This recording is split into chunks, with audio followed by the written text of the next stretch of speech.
Hello guys, welcome to my YouTube channel history through ages. आज हम लोग गयासुद्दीन तुगलक के बारे में पढ़ेंगे। हम लोगों ने पिछले क्लास में पढ़ा था कि तुगलक डायनेस्टी का फॉर्मेशन, गयासुद्दीन तुगलक के बारे में कि गयासुद्दीन तुगलक ने तुगलक वंश की स्थापना की, तुगलक डायनेस्टी की स्थापना की। गयासुद्दीन तुगलक ने एक स्ट्रॉन्ग फोर्ट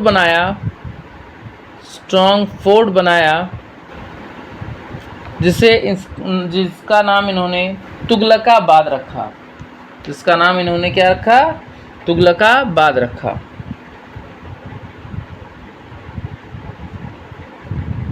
तुगलकाबाद यह शहर दिल्ली के करीब था।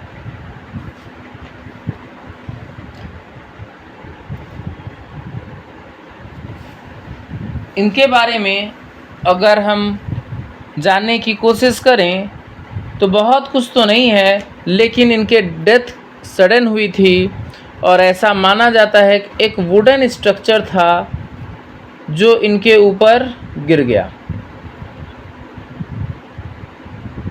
वुडन स्ट्रक्चर इनके ऊपर गिरने के कारण इनका डेथ हो गया। कुछ इतिहासकार जैसे कि इब्न बतूता की अगर हम बात करें तो इब्न बतूता अपने किताब सफ़र-ए-रिहाला में लिखते हैं कि वुडन स्ट्रक्चर गिरने के पीछे उनके बेटे मोहम्मद बिन तुगलक का हाथ था। मोहम्मद बिन तुगलक राजा बनना चाहता था, इसीलिए उसने वो वुडन स्ट्रक्चर गिरवा दिया। तो हम लोग अब मोहम्मद बिन तुगलक के बारे में पढ़ेंगे।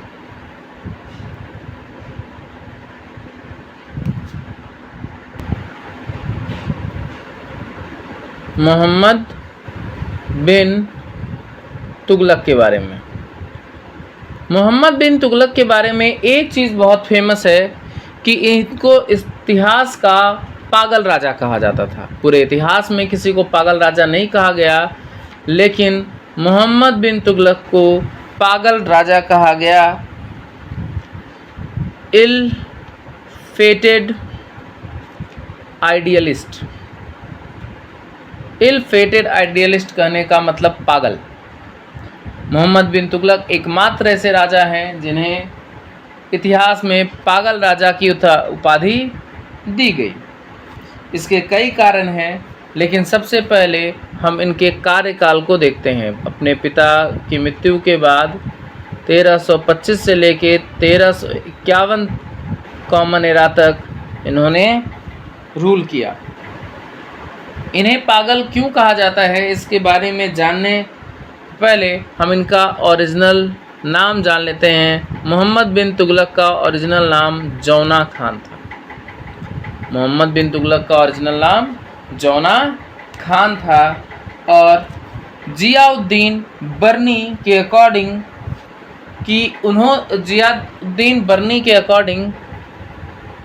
जियाउद्दीन बर्नी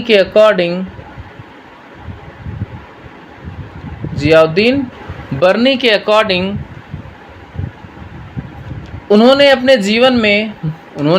मोहम्मद बिन तुगलक ने अपने जीवन में 5 एक्सपेरिमेंट्स किए।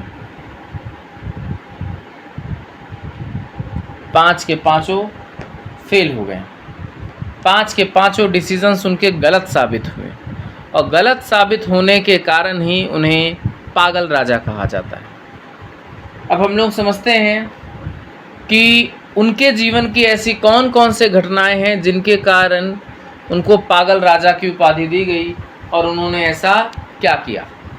सबसे पहला अगर हम देखें तो उन्होंने अपने कैपिटल सिटी को दिल्ली से शिफ्ट किया दौलताबाद। इसे हम देवगिरी भी कहते हैं। देवगिरी। और सिर्फ मिनिस्टर्स को आदेश नहीं दिया शिफ्ट होने का, बल्कि पूरे दिल्ली शहर के लोगों को भी, आम जनता को भी कहा गया कि वो दिल्ली छोड़ के दौलताबाद चले जाएं, जिसके कारण ढेर सारे लोगों की रास्ते में ही मृत्यु हो गई। अब शिफ्टिंग का कारण क्या था? ये इस पर अगर हम जोर डालें तो हम देखते हैं कि साम्राज्य का विस्तार हो रहा था। तो मोहम्मद बिन तुगलक को लगा कि एक जगह यहाँ से दिल्ली में बैठे बैठे पूरे साम्राज्य पर कंट्रोल नहीं हो सकता। अगर पूरे साम्राज्य पर कंट्रोल रखना है तो जो कैपिटल है वो सेंटर में होना चाहिए, राज्य पूरे अधीन राज्य के बीचों बीच। दौलताबाद शिफ्ट किया, लेकिन दौलताबाद पहुंचने के बाद मोहम्मद बिन तुगलक को एक चीज़ समझ में आ गई कि यहाँ से राज्य चलाना आसान नहीं है।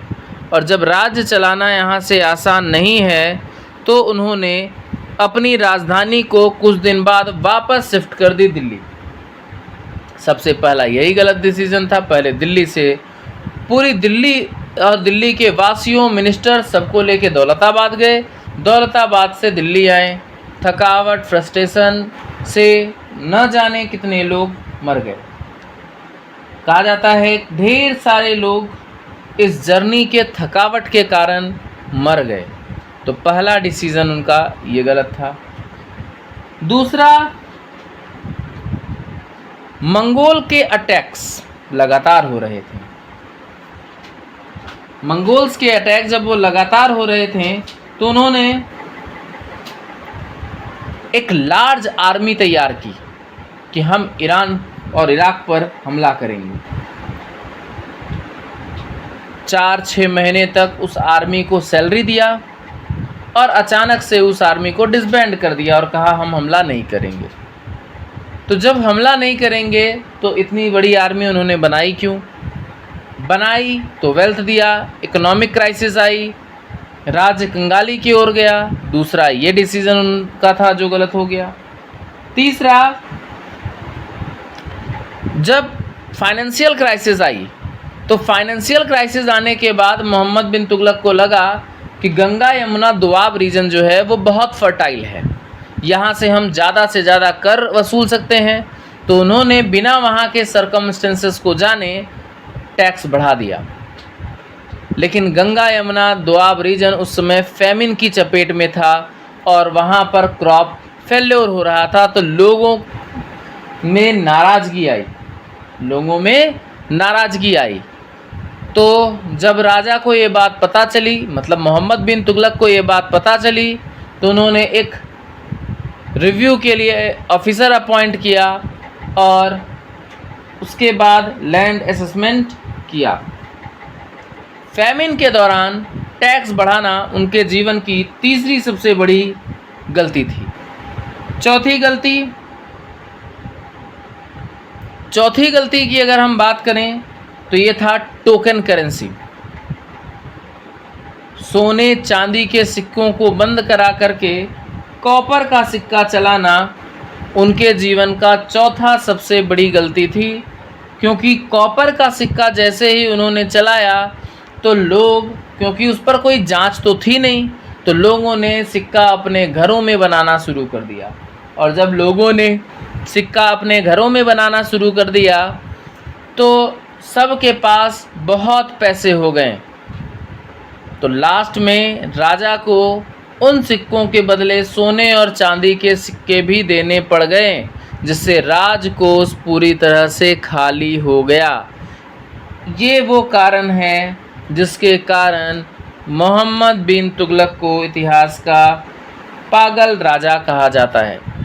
अगर हम मोहम्मद बिन तुगलक के बारे में जानना चाहते हैं तो इब्न बतूता के द्वारा लिखी गई किताब सफ़र-ए-रिहाला को हमको पढ़ना पड़ेगा, या सफ़रनामा रिहाला को पढ़ने पड़ेगा। इब्न बतूता के द्वारा लिखा गया सफ़रनामा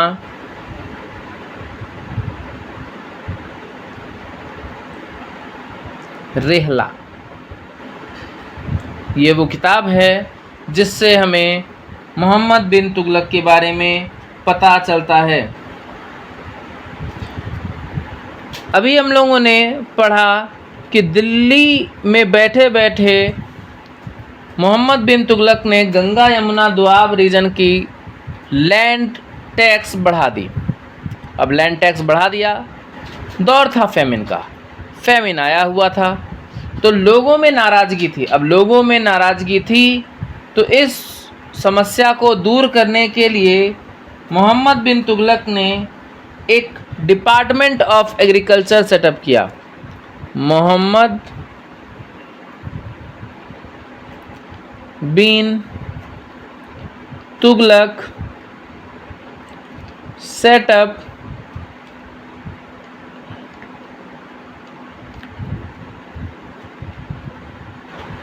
department of agriculture,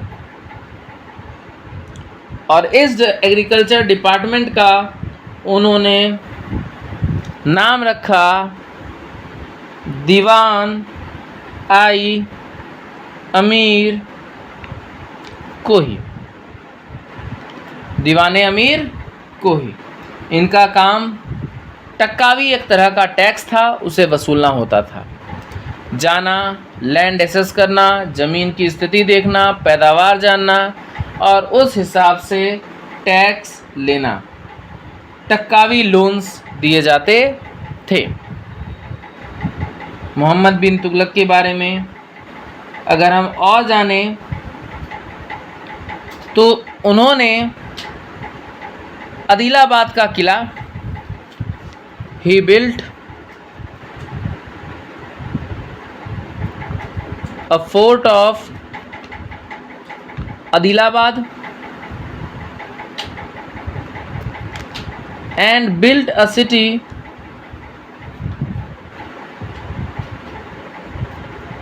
called Jahanpanah. Build a city called Jahanpanah. ये सिटी उन्होंने बसाया।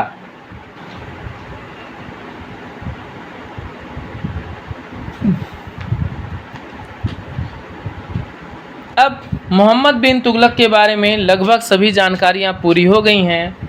इसके आगे हम लोग फ़िरोज़ शाह तुगलक के बारे में नेक्स्ट क्लास से पढ़ेंगे।